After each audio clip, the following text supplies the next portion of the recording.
Hi, Mr. Hanna here. I've just decided that I should do a couple of examples for actually how you do cubic graphs.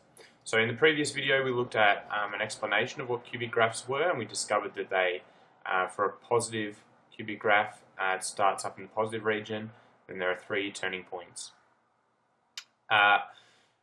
So now let's do some examples, and let's start with example 1. Sketch y equals x times x minus 1 times x plus 2 times x minus 3. Now the first thing we notice is that there are 4 factors, each with an x1 term. So if you multiplied x by x by x by x, you get an x to the power 4 term, like an x to the power 4 term. And so it is going to be a graph that looks like this, a positive quartic. So first let's think about the x-intercepts. X-intercepts, so we'll use the null factor law. So either x has to be equal to 0, so that will be, so for this one equal to 0, this factor, the x-intercept will be at 0. For this factor to equal 0, x must be 1. For this one to equal 0, x must be minus 2. And for this factor to be 0, x must equal 3. So there are our x-intercepts. Now for our y-intercept. Our y-intercept happens when x equals 0.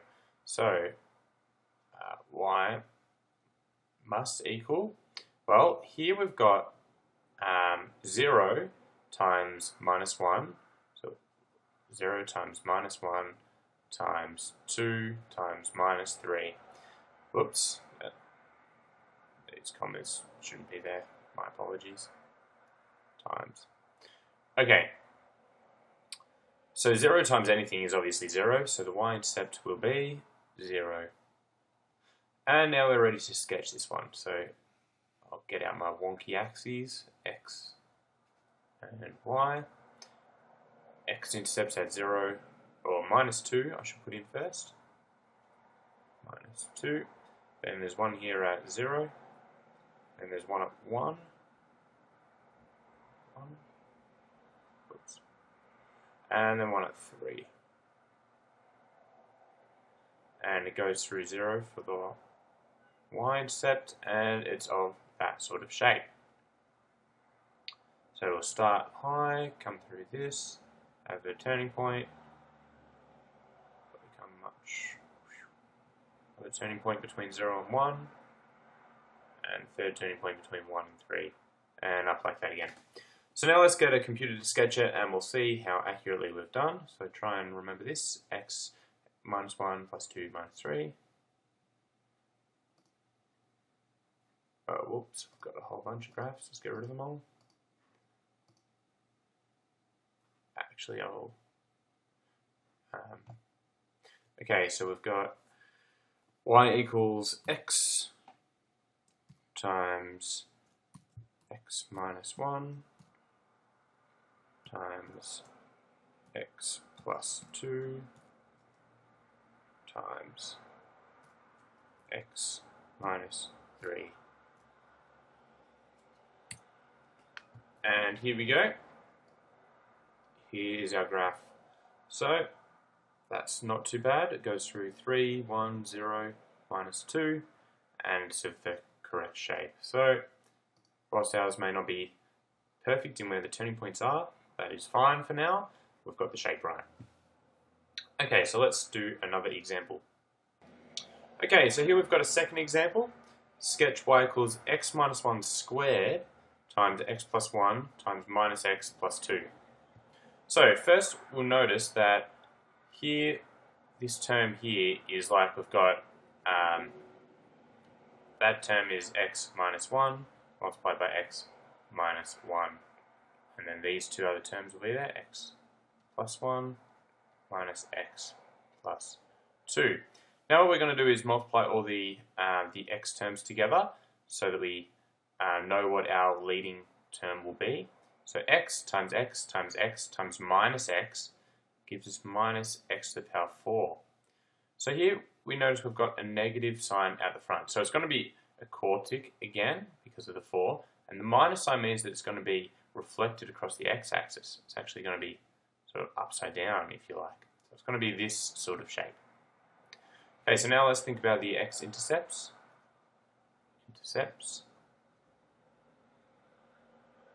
So here, for this one here, there are sort of like two intercepts in the same place. So here they are. There's sort of two, both at x equals 1. So it's sort of 1 at x equals 1, and then there's one at x equals minus 1, and another one at x equals 2. It's minus 2 plus 2 is 0. Okay, so we've got only 3 x-intercepts. Now because these ones here are at the same place, imagine if minus 2 and 0 were both actually at minus 2, then when they squash down, when these two squash down, it means there's a turning point that has to happen there. So that means we know there's a turning point that has to happen here. There's a turning point. There's a turning point that has to happen here. Now let's also do the y-intercept. So when x is 0, we've got 0 minus 1 squared is 1. I'll write it as minus 1 squared for now. Minus 1 squared times 1 times when x is 0 times 2. So minus 1 squared is 1. So that's actually 1 times 2 gives 2. So there's a y-intercept of 2. Okay, so now we're ready to sketch it. X-intercepts, y-intercept, cut through the y-intercept at 2. X-intercepts, we've got minus 1, we've got 1, and we've got 2. Now, as I said before, there's going to be a turning point at 1. There's a turning point happening here.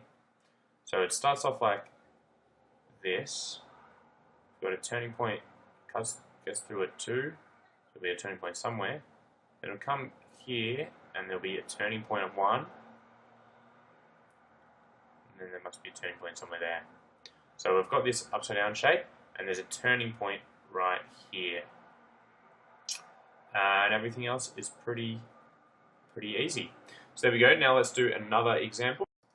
Okay, here's our next example. We're asked to sketch y equals x minus 3 times x plus 2 cubed. So first we've got to find what our leading term will be.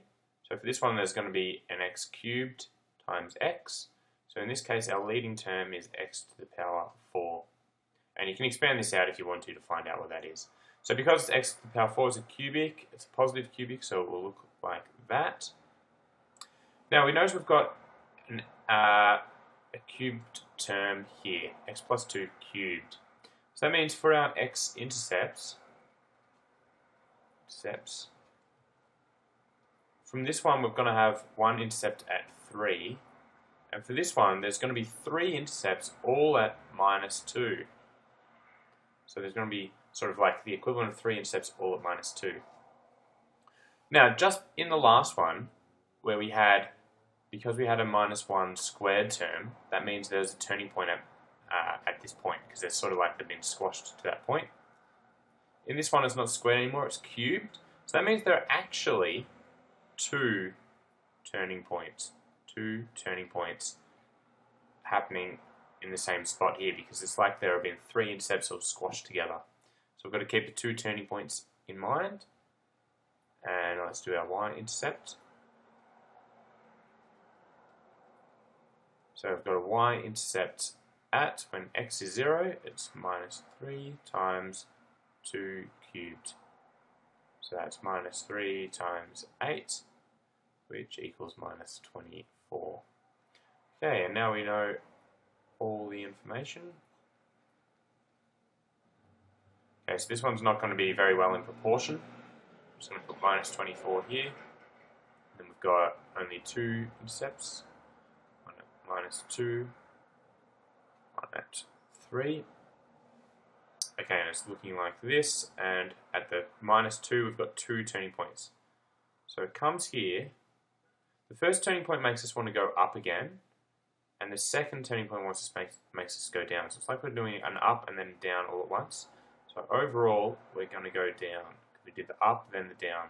Up and then down straight away. So it's a point of inflection. Now we need to cut through the minus 24 and head back up to cut through the 3. So it looks like that is our overall graph. Okay, our next example, example 4, and this will be the final example.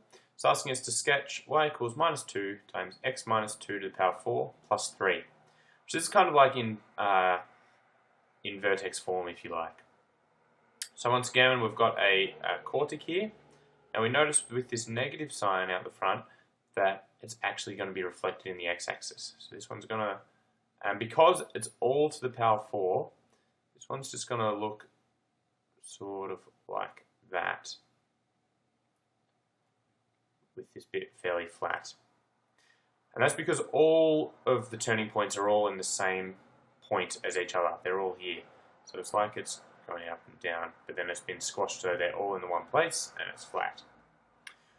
Okay, so the plus 3 there means that we've been shifted up 3 units, and this minus 2 that we've got here means it's been shifted to the right 2 units. And this 2 here means that it's been sort of squashed a little bit. So,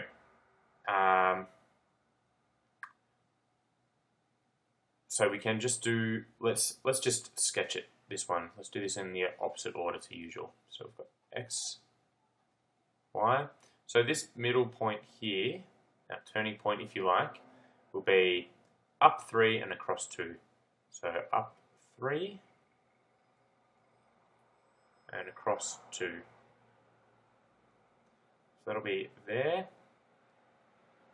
Now it's upside down, so it's going to be sort of flat for a bit, and then not completely flat, just sort of looks sort of flat. It's a little bit curved. So there we go, that's sort of the general look that we're going to be getting. Now we need to find the x-intercepts and the y-intercept. So let's start with the y-intercept. So that's when x is 0. So the y-intercept is minus 2 times minus 2 to the power 4 plus 3.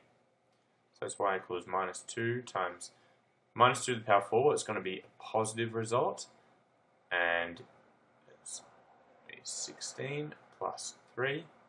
Y equals 2 times 16 is 32. So minus 32 plus 3 gives minus 29. So this, you can tell my drawing is not very well to scale, as this point here is minus 29. Now for our x-intercepts. So we're going to start by rearranging this equation a little bit, because when y is 0. So when y is 0, I'm first going to put this plus 3. I'm going to do a subtract 3 to both sides. We get minus 3 equals minus 2 x minus 2 to the power 4. Then divide by minus 2 to both sides, gives 3 on 2, x minus 2 to the power 4. Now, we've got to the power 4 here, so we're going to have to do a quartic root of both sides. So 3 over 4 equals x minus 2. And now we'll add 2 to both sides.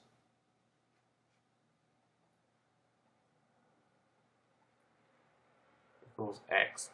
Now, you may be thinking, oh, this only gives us one result, but you've got to remember, because this is the 4, you have to do either plus or minus that result. Plus or minus. And there we go. It's absolutely fine to leave it in this exact form here.